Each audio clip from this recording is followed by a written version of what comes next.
Salut tout le monde, ça faisait un petit moment que j'ai pas fait de vidéo, depuis mon dernier vlog d'ailleurs en Suisse. Parce qu'en fait l'année dernière j'ai acheté une maison et je suis en pleine rénovation, donc j'ai clairement pas le temps de faire des vidéos. Et du coup là par contre tu vois, je suis dans mon camion, je suis en train de le préparer et on va faire un road trip là en Espagne, on part demain matin. Alors ça va être totalement brouillon parce que j'ai rien préparé du tout, c'est à l'arrache totale. On a une destination de base qui est le désert des Bardenas et pour le reste après on verra quoi, voilà. Allez, on y va, c'est parti.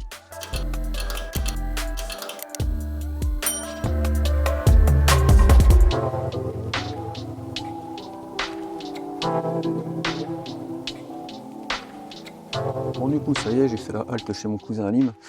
Là on va reprendre la route direction l'Espagne. On va aller à Rosas, on va aller faire une halte là-bas pour ce soir et demain on reprend la route direction le désert des Bardenas où là on va commencer vraiment à rentrer dans le vif du sujet.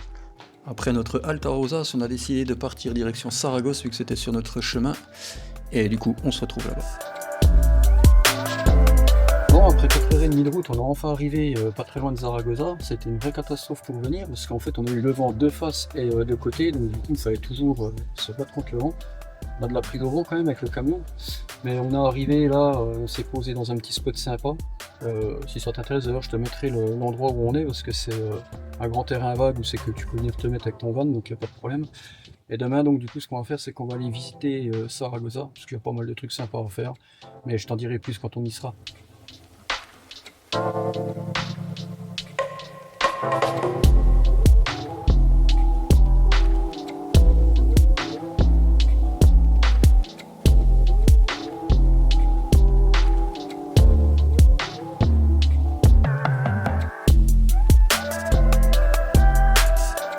Là, je suis devant la cathédrale, enfin pas la cathédrale, devant la basilique de Notre-Dame du Pilar. Elle a été édifiée entre le XVIIe et le XVIIIe siècle et c'est l'un des principaux lieux de pèlerinage en fait d'Espagne. Voilà.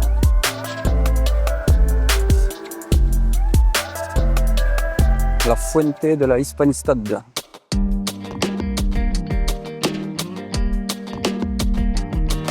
Là, je suis actuellement sur la place du Pilar. Et sur la place du Pilar, en fait, c'est là où on retrouve la basilique du Pilar.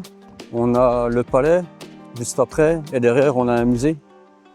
Et en face, on a encore une autre église. J'ai plus le nom en tête, je te redirai, je te le mettrai en transcription.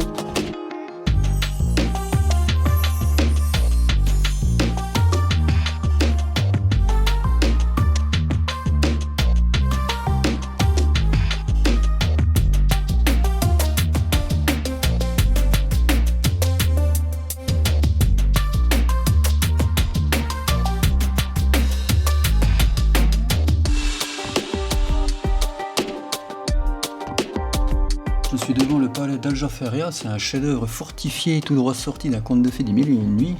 Il a été construit au XIe siècle et c'est l'un des plus beaux exemples d'architecture hispano-musulmane au monde en fait.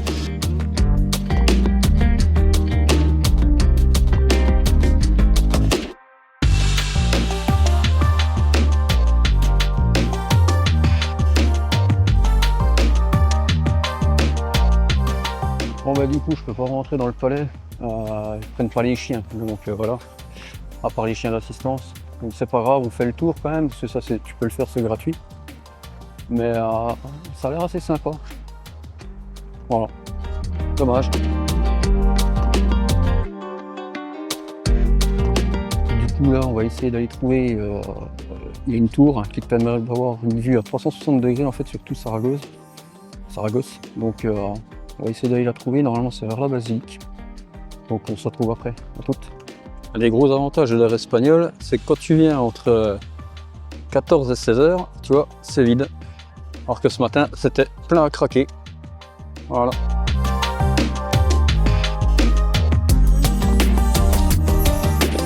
Du coup là, on va aller faire un tour au-dessus là de la...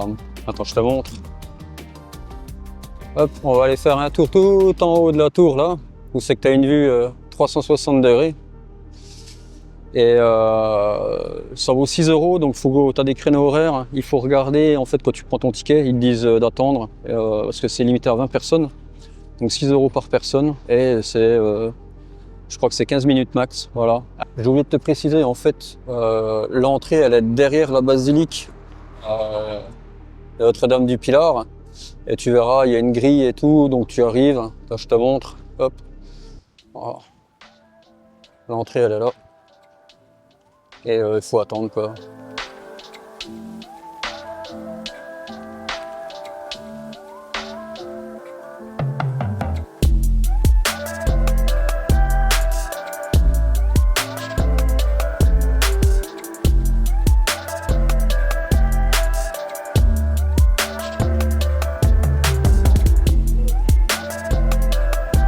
Et voilà la vue complète de Zaragoza. Saragosse en français.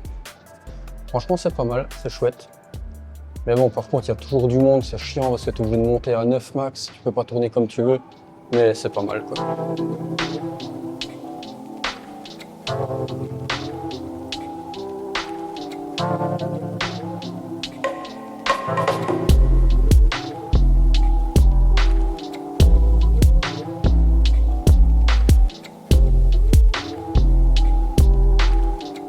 Bon, ça y est, on est arrivé hier soir au désert des Bardenas. Je vais te montrer un peu. La vue est pas trop mal. Tu vois, là-bas au fond. On va aller se balader un peu dedans. J'ai tout un circuit là à faire. Donc ça va être assez sympa. Alors il faut savoir que dans le désert des Bardenas, il y a pas mal de choses que tu dois savoir. Comme par exemple les horaires. Tu as le droit d'y aller de 8 h le matin jusqu'à 1 heure avant le coucher du soleil. Parce que c'est une zone qui est, c'est un parc naturel qui est protégé, qui est au patrimoine de l'UNESCO. Alors d'ailleurs ça me fait un peu rire et je t'expliquerai pourquoi plus tard. Mais voilà, il y a quelques règles à respecter là-bas. L'utilisation des drones, j'y reviendrai aussi un peu plus tard, parce que c'est compliqué. Je me suis pris en plus un peu trop tard pour faire des demandes d'autorisation. Donc voilà, mais je te réexpliquerai. Là on va aller préparer le camion et puis on va aller rentrer directement dans le désert puisque tu as le droit de rouler avec ton camion dans le désert, quoi.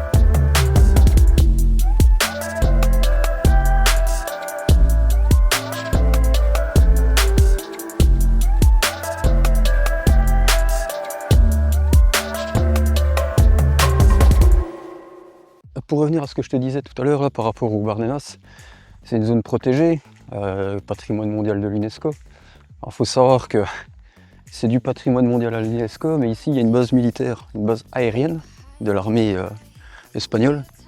Et le centre des Bardenas est utilisé pour tirer des missiles. Donc d'un côté on nous dit c'est protégé, attention ceci, cela. Il ne faut pas dormir avec ton van, il ne faut pas camper, il ne faut pas faire ci, il ne faut pas faire ça. Puis de l'autre côté, ils tirent des missiles en plein milieu du désert pour des tests, quoi. Pour ce qui est des drones, là où je suis, il y a une partie où c'est que tu peux voler parce que tu es en dehors de la zone. Par contre, il faut savoir que les 3/4 des Bardenas sont dans une zone protégée, enfin réglementée du moins. Donc là, ça veut dire qu'il faut que tu fasses une demande à l'armée de l'air espagnole. Donc moi, je m'y suis pris trop tard. Normalement, c'est 10 jours civils avant de la prise de vue. Et je pense que ça va être compliqué. Déjà de 1, si t'es pas professionnel. De 2, si t'as pas le certificat STS. Et de 3, à mon avis, faut que tu aies vraiment une raison valable. Après, je sais pas, j'ai pas eu le temps d'essayer. Mais voilà, sache que tu pourras pas voler comme ça.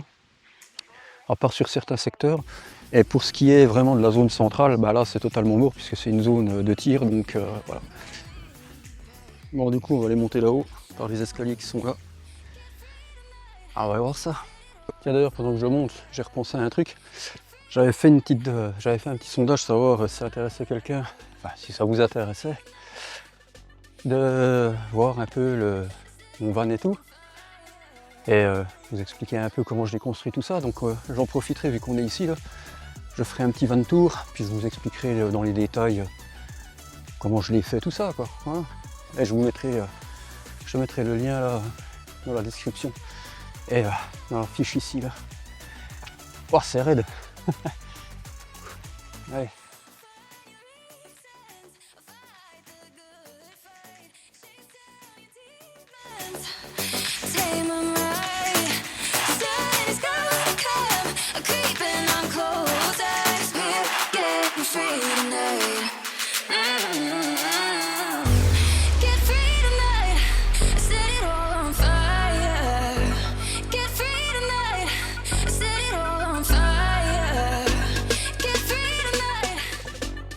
une chose est sûre, c'est qu'il fait chaud.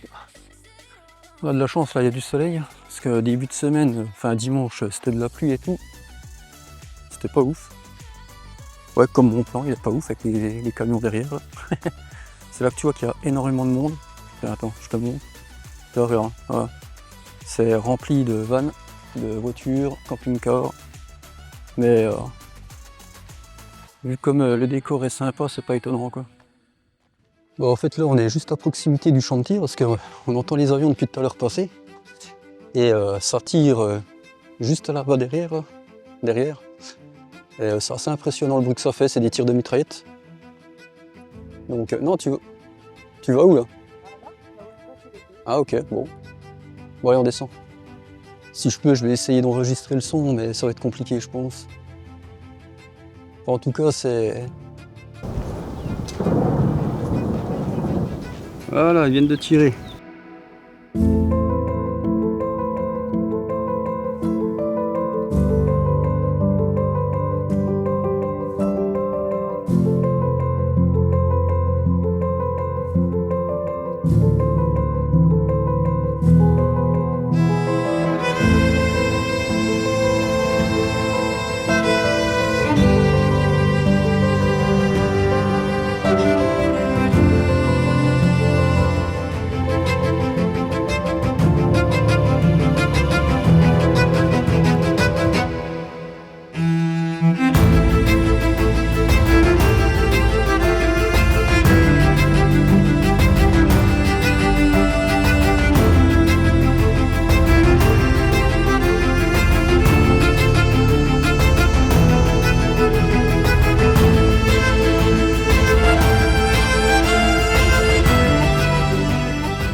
Un husky de chez Wish. Voilà. Sapiens. On est revenu en fait sur les anciens spots qu'on avait fait. Parce que là, comme c'est le coucher du soleil, on arrive dans la Golden Hour. Et les images seront totalement différentes. Et d'ailleurs, je ferai sûrement une vidéo sur l'importance de prendre ces photos à la Golden Hour ou alors... enfin oui, à la Golden Hour, plutôt qu'en plein milieu de journée où c'est que tout est plat, sans relief. Alors que là, tu as vraiment les ombres qui vont venir accentuer en fait les reliefs et c'est plutôt cool. Donc du coup, on en profite quand on était encore sur le secteur et puis voilà quoi. Bon, on n'est pas encore tout à fait à la Golden Hour, enfin quoi qu'on va y être là dans 10 minutes. Mais juste pour que tu vois un peu la différence entre une photo en plein jour et une photo, enfin en plein jour, hein, à midi et une photo à cette heure-ci, je vais juste te montrer là le rocher où c'est que je suis actuellement. Voilà, tu vois. On a plein de reliefs qui apparaissent avec la lumière et ça donne vraiment des effets sympas et surtout quand tu veux les retoucher derrière, les retravailler, ben c'est autre chose quoi. Donc c'est vraiment top. Histoire de te donner une précision en fait, tout ce que tu vois de là jusqu'à là-bas, donc en fait sur tout le désert, là-bas il y a des petites infrastructures et en fait c'est le champ de tir. Les chasseurs tout à l'heure ils tiraient là-dessus. Voilà. Donc en fait ils tirent avec des civils qui sont autour des Bardenas. C'est un peu limite, mais bon, c'est comme ça.